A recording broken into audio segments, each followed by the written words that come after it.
ذالک الکتاب لا ریب فیہ، یہ وہ کتاب ہے جس میں شک کی کوئی جگہ نہیں ہے۔ دیکھیں کتنے جاہ و جلال کے ساتھ کتاب اوپن ہو رہی ہے، کانفیڈنس لیول آپ کتاب کا دیکھیں، کتاب سٹارٹ ہو رہی ہے کہ بھئی یہ کتاب جو آپ پڑھنے جا رہے ہو کوئی شک نہیں۔ کوئی شک کیوں نہیں؟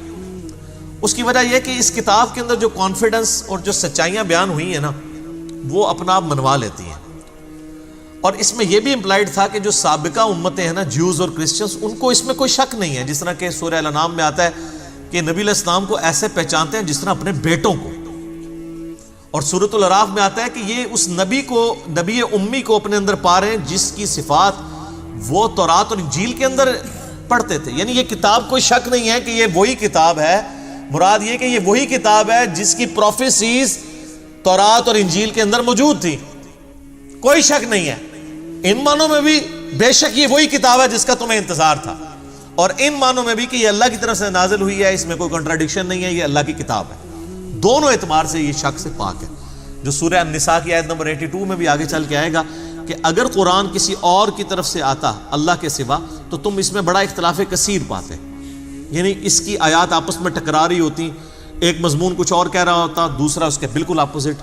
تو اتنی موٹی کتاب بغیر ٹکراؤ کے یہ اللہ کا کلام ہے، اور پھر اس کا جو کانفیڈنس لیول ہے نا، یہ کئی لوگوں کو بڑا اپیل کرتا ہے۔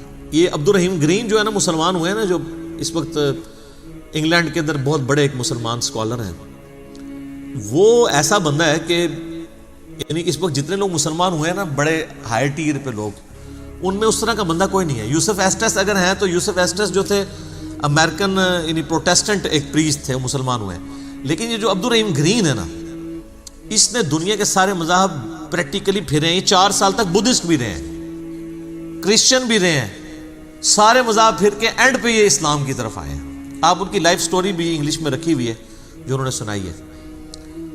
تو وہ عبد الرحیم گرین کہتے ہیں کہ جب مجھے قرآن یعنی جب میں نے پڑھنا شروع کیا نا، تو میں یعنی قرآن پاک کے کانفیڈنس سے بڑا متاثر ہوا کہ یہ بڑے یعنی پیشن کے ساتھ بات کرتا ہے، نمبر 1۔ نمبر 2، وہ کہتا ہے قرآن میں اس طرح کا ربط نہیں ہے جو انسانی کتابوں میں ہوتا ہے، کیونکہ قرآن کا سٹائل خطبے کا ہے، جو میں پہلے ایڈریس کر چکا ہوں۔ یہی بات اس نے جوشوا نے بھی کی، جس کا پچھلے دن ہم نے کلپ بھی چڑھایا تھا، how Bible lead me to accept Islam. تو وہ بھی یہ کہتا ہے قرآن کا جو کانفیڈنس ہے نا، کہ ایسا کرو تو کامیاب ہو، ایسا نہیں کرو گے تو یہ ہو جائے گا۔ آپ یقین کریں، دنیا میں سخت سے سخت طبیعت والے بندے کی کتاب اٹھائیں نا، اس میں آپ کو وہ اعتماد اور وہ پیشن نظر نہیں آئے گا جو کتاب اللہ کے اندر آپ کو نظر آتا ہے۔ یہ خدا الہ مالک رب ہی اپنی مخلوق سے اس طریقے سے بات کر سکتا ہے۔ انسان جتنا مرضی بڑا ہو جائے، وہ اس طریقے سے گفتگو کر ہی نہیں سکتا، چاہے بھی تو نہیں کر سکتا۔ یہ اس کتاب کے اندر زور ہے۔ لا ریب فیہ ھدی للمتقین، اگر فی ہی کو آپ آگے ملا لیں، لا ریب پہ آپ وقف کر لیں، تو پھر یہ معنی بنے گا کوئی شک کی جگہ نہیں ہے۔ فی ہی ھدی للمتقین، اس میں ہدایت ہے پرہیزگاروں کے لیے۔ فی کو پیچھے کر لیتا بھی معنی میں کوئی فرق نہیں پڑتا۔ ھدی للمتقین، یہ قرآن ہدایت ہے ان لوگوں کے لیے جو ڈر جائیں۔ یہ ترجمہ اصل ترجمہ ہے اس کا۔ وقا عربی میں کہتے ہیں نا بچنے کو۔ اچھا، ہم جب کہتے ہیں نا قرآن میں ہدایت ہے پرہیزگاروں کے لیے، یہ ترجمہ کر رہا ہوں۔ اچھا، تو جو نان پرہیزگار ہیں ان کے لیے ہدایت کہاں ہے؟ سوال ہے نا۔ تو اس کا معنی ہی غلط کیا گیا۔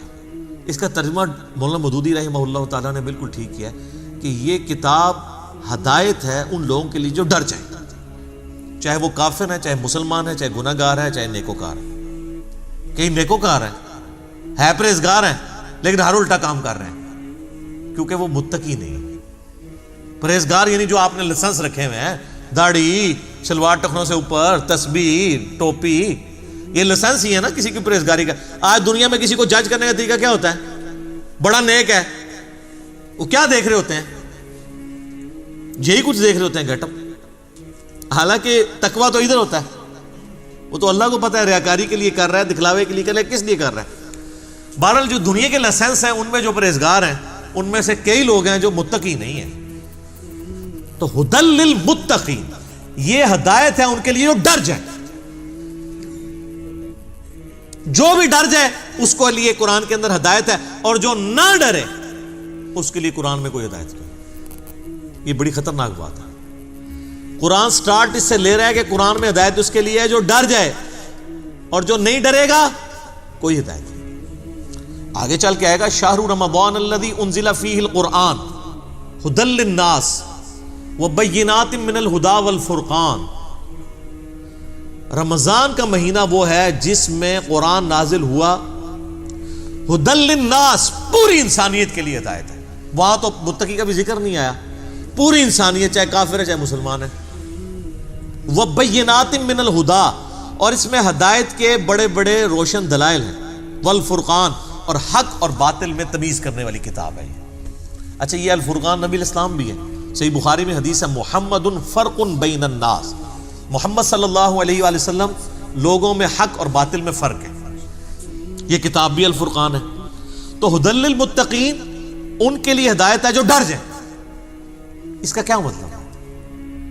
کہ جو شخص زندگی میں غور و تفکر کے بعد اس رزلٹ پہ پہنچے کہ مجھے میری مرضی کے بغیر کسی نے پیدا کیا اور اس نے اس فیس آف ارتھ پہ مجھے پٹ کر دیا، اور یہ میری آبزرویشن ہے کہ سب لوگوں نے مرنا ہے، تو اگر سب لوگوں نے مر جانا ہے تو مر کے کس اگلی ایسی زندگی میں جانا ہے؟ اگر کسی کے بنائے سے ہم بنے ہیں تو پھر جس نے بنایا ہے اس کو رسپانس نہ کیا تو مرنے کے بعد جب اس کے سامنے پیشی ہوگی مرنے کے بعد تو کہیں شرمندگی نہ اٹھانی پڑے۔